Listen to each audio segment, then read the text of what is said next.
In our past videos, we worked on how to solve systems of equations by using the graphing, the substitution, or the elimination methods. Now let's use those skills to solve word problems. So let's take a look at the first example where we have the sum of two numbers is 65. Their difference is 25. Find the numbers. So you can see that we're looking for two numbers. So we're going to define two variables, x and y. So let's let x be one number, then we're going to let y be second number. Now, as soon as two variables were defined, that means that we're going to need two equations to solve. And each of the sentences gives us one of the equations. So the first equation says the sum of the two numbers is 65. So we're going to write x plus y equals 65. The second sentence says that their difference is 25. So that means that when we subtract the two numbers, x minus y, we get 25. So now notice how we do have two equations with the two variables, and we get to use one of our algebraic methods. We can either use the substitution or the elimination method, and that is really up to you which method you feel more comfortable using. But if you take a look at these two equations, they're kind of set up for elimination method, aren't they? We see that we have those two variables y's and they're exact opposite coefficients. So I'm going to use the elimination method, and so I'm going to add those two. So we're using elimination method this time around, and that means that we're looking for two coefficients to be exact opposites, which we already have set up with the y's. So we can add these two equations and we get 2x. Notice how the y's give 0, and then over here we have 90. So 2x equals 90. Dividing by 2, we get that x is 45. And so we found one of the numbers. Now we just need the second number. And so now we just substitute into the equation. So I'm going to substitute it in the first. I'm going to substitute into the first equation 45 plus y equals 65. And so we can see that y must be 20. Notice that when I subtract 45 minus 20, I do get my 25 from my second equation. So the two numbers are 45 and 20. That's our conclusion statement. So let's read this problem now. We have a bag is filled with green and blue marbles. There are 57 marbles in the bag.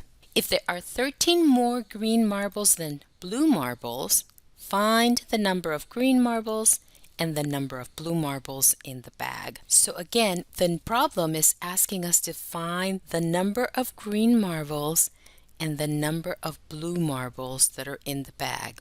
So those would be our two variables.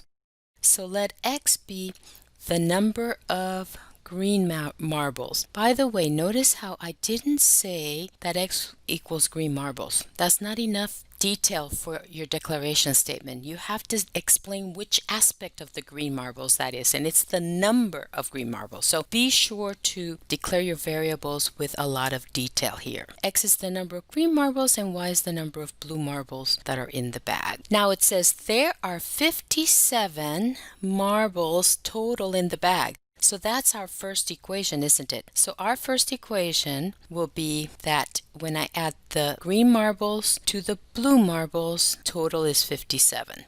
So x plus y equals 57.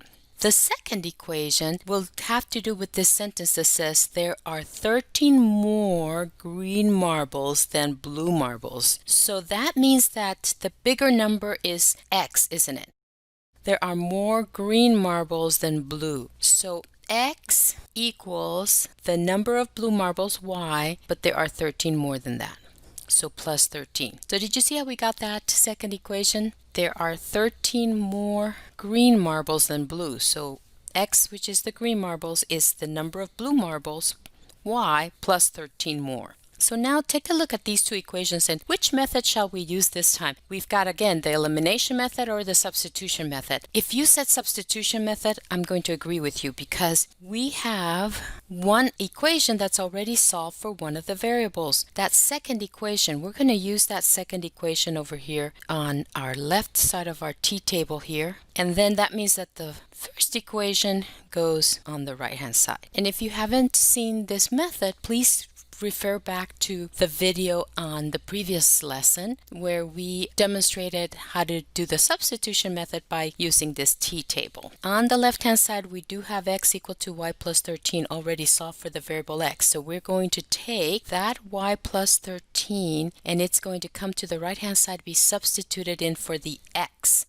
So here for x, we're going to put that y plus 13 and then write the rest of the equation, as you remember from our work on the substitution method. Adding like terms on the right, we get 2y plus 13 equals 57. Subtracting 13, we get 2y equals 44. And then dividing by 2, we get y equals 22.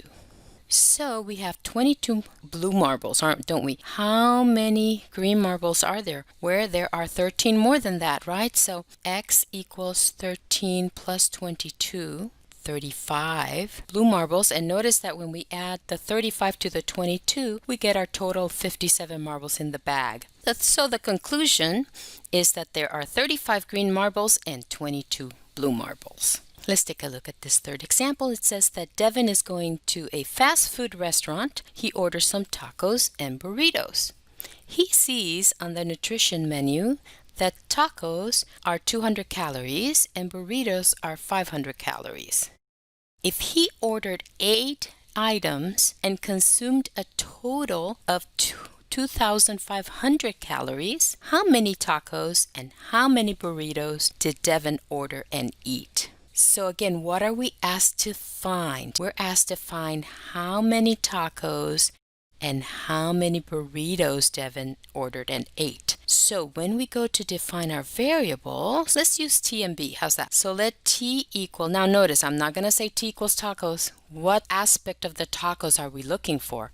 Are they asking us to find? Well, they want to find how many. So that means the number of tacos that Devin ate, right? So the number of tacos that Devin ate. All right. And then B is going to be the number of burritos. So again, we're asked to find how many. That means the number of burritos that Devin ordered. Now we need 2 equations. One piece of information is that we know he ordered 8 items total. 8 items total. So that it's going to tell us that the number of tacos added to the number of burritos has to equal 8. Okay, so that's a total amount. Now for the second equation, we are going to use the fact that we know that he ate 2,500 calories total. So how many calories are one burrito? One taco is 200 calories and one burrito is 500 calories. So to figure out how many calories Devin ate, we're going to have to multiply the number of calories per taco times how many tacos he ordered and ate, right? Which is T. So 200 calories for one taco times the number of tacos that he ate. So that multiplication will tell you how many total calories Devin ate just in tacos alone. And we're going to add that to, there's 500 calories in a burrito times the number of burritos that Devin ate, which is B, right? So 500B, that gives you the quantity that it is, the number of calories that Devin ate in burritos alone. But together, when we put his taco calories added to his burrito calories, together he ate 2,500 calories. So that's our second equation. What method shall we use? And again, this is going to be a personal choice of which method you would like to use. I think I'm going to go with the substitution method once again. I'm going to use the top equation, t plus b equals 8 on the left, and then I'm going to put the second equation on the right hand side. I get to choose which variable I want to solve for here, so let's just go ahead and solve for t. So t is equal to 8 minus b, and then I'm going to take the 8 minus b and it's going to be substituted in for my t on the right hand side. So we have a 200. We're going to put in our parentheses and substitute our 8 minus b and then write the rest of the equation. As you know, this is our substitution method. Distribution, let's go ahead and distribute here. So we have 1600 minus 200b plus 500b equals 2500. And then we're going to combine these like terms here on the left. So we get 1600 plus 300b equals 2500. And now we're going to go ahead and subtract the 1600 from both sides. So we get 300b equals 900. And we're going to divide by the 300. And it looks like Devin ate 3 burritos. So if he ate 3 burritos and he bought 8 items total, then he must have eaten 5 tacos, right? So let's do a quick check to see if those calories add up right. So here's our check. So 200 calories per taco and he ate 5, so that's 1,000 calories there, right? Plus 500 calories per burrito and he ate 3, and that's 1,500 calories there, and that does add up to 2,500 calories total, so that seems to work. So what's our conclusion statement? Devin ordered and ate 5 tacos and 3 burritos.